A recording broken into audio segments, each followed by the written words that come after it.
So I'm going to start with a quick confession. I'm a little bit of a poser because I've only lived in Oakland for just over a year. And so I think that means that I cannot speak with as much authority as all the other panelists here. But I will say that I came here on purpose, and I'll tell just a little bit of a story. I've been in the Bay Area for about just over 2 years, and I started off in San Francisco. Going to let that train pass. And, you know, as most people who are new to San Francisco feel, I was quite horrified upon arriving at the stark social dysfunction I passed on the street all the time, and talked about it so much with my friends who had lived here for a long time. One of my friends who is a startup founder based in the Mission said to me once, you know, I thought of you the other day when I was passing a bum at the BART station and his coat was on fire. And I realized that usually I would just like walk right by that guy. But like you're being horrified at all this stuff really made me think about that. And I was like, you know what? I think I want to move to Oakland. So, so I moved to Oakland. And the reason why is because I felt like there was a much stronger sense of community here, and everyone has said it. There's a deep pride of place, and I didn't want to live in a place where it was easy to just step over someone who was on the ground on fire. And he says in his defense, he wasn't actually on fire. He was more smoldering was the word he used. But anyway, I moved to Oakland. And so the thing that I want to make sure we preserve as Oakland becomes a tech hub is that sense of community, the sense that we aren't going to step over our neighbors, and that the tech industry is really rooted in a place. And so I think to preserve that, civic technology needs to be at the center of the conversation. And by definition, civic technology is about place. It's about collaborating with local government to use technology to solve social problems. So I'm just going to talk a little bit about how Code for America has supported the civic tech community in Oakland. And the good news is that the civic tech community in Oakland is strong. It's probably, we work with hundreds of cities across the US. It might be the strongest civic tech community in the country. But please don't tell New York or Chicago I said that.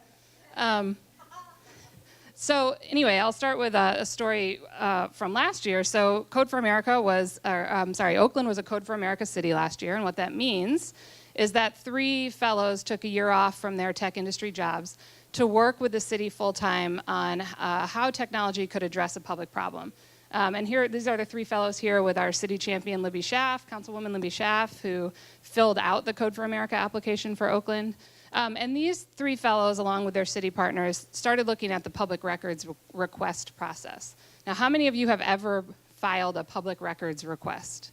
Yeah, so you know it's a horrifying process. And it doesn't make anyone feel good on either side, the city side or the resident side. And so the fellows built a tool that it's called Record Track. It won Civic App of the Year last year.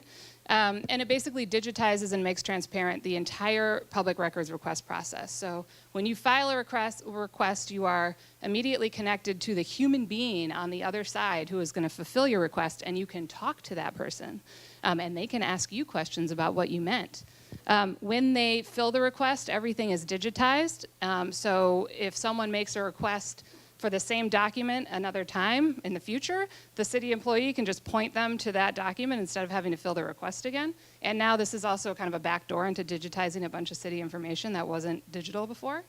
And it's a smart system. So if you request something that the city doesn't have jurisdiction for, the tool will point you to the county or the state where that request should be sent, so that the city employee doesn't have to actually spend the time answering that question.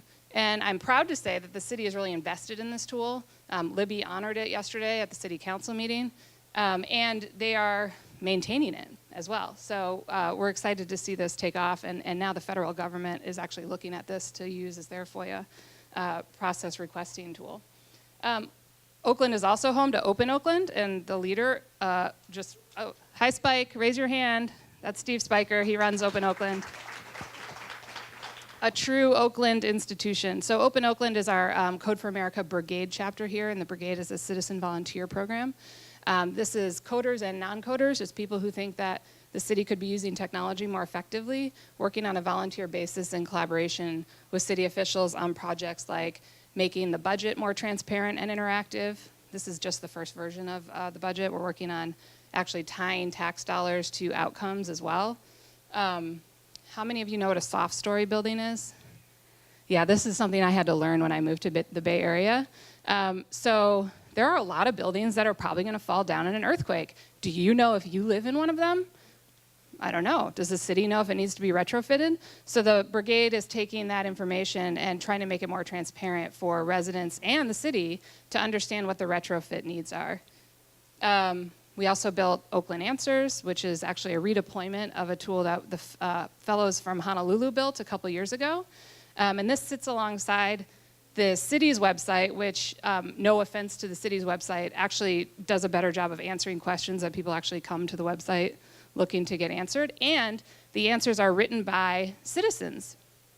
So if you go to Oakland Answers and type in driver's license, you'll see an answer written by one of your neighbors.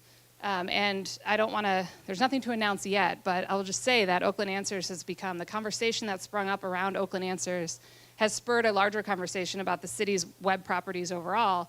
And we're starting to think about how we could actually revamp how Oakland does, looks at city services online.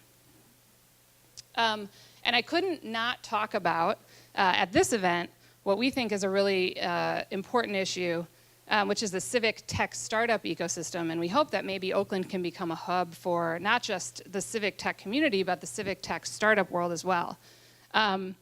We spend at the city, state, and federal level $140 billion a year on technology. That's in 1 year. That's 15 times bigger than the video game industry. More shocking than that is that 94% of all government IT projects that cost more than $10 million fail. Healthcare.gov is not the exception to the rule. So if you're an entrepreneur, I would like to encourage you to look at civic technology as a real a place that is ripe for disruption.